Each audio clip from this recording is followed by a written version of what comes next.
Anti വീട് വാടകയ്ക്ക് കൊടുക്കണ്ടെന്ന് കേട്ടു. മലയാളിയാ? ആ മലയാളിയാ. അപ്പൊ വീടില്ല. ആന്റി ഒരു മിനിറ്റ്.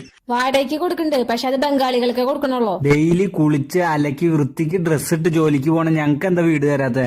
അതന്നെയാ പ്രശ്നം. നിങ്ങൾ ഡെയിലി കുളിക്കും, ഡെയിലി തുണി അലക്കും. നമ്മുടെ ബംഗാളികൾ അങ്ങനെയല്ല. ആഴ്ചയിൽ ഒരിക്കലോ കുളിക്കുള്ളോ, മാസത്തിലൊരിക്കലോ തുണി കഴുകുള്ളോ. എനിക്ക് ഈ കറണ്ട് ബില്ല്, വാട്ടർ, മോട്ടർ ഒക്കെ ലാഭം. അതൊക്കെ പോട്ടെ, നീ എത്ര ദിവസം ജോലിക്ക് പോവും? ആഴ്ചയിൽ 3 ദിവസം പോവുള്ളൂ.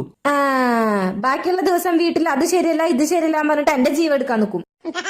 നമ്മുടെ ബംഗാളികൾ അങ്ങനെയല്ല. അവരാഴ്ചയിൽ 7 ദിവസം ജോലിക്ക് പോവും. അത് രാവിലെ 9 മണിക്ക് പോയി കഴിഞ്ഞാൽ വൈകുന്നേരം 9 മണിക്ക് വരുള്ളൂ. അവരെ കൊണ്ട് ഒരു ശല്യം ഇല്ല. വണ്ടി ഉണ്ടോ കയ്യില്? 2 ബൈക്ക് ഉണ്ട്. എന്നിട്ട് ആ 2 വണ്ടിയും കൊണ്ട് വീടിന്റെ ഉമ്മർത്ത് വെച്ചിട്ട് വരുന്നവരും പോന്നവരും മുഴുവൻ വണ്ടി നീക്ക് എന്ന് പറഞ്ഞിട്ട് എനിക്കൊരു തൊഴിൽ ഉണ്ടാവില്ല. എന്നാ നമ്മുടെ ബംഗാളി ബോയ്സിന് പാർക്കിങ്ങിന്റെ ഒരു പ്രശ്നേ ഇല്ല. അതൊക്കെ പോട്ടെ,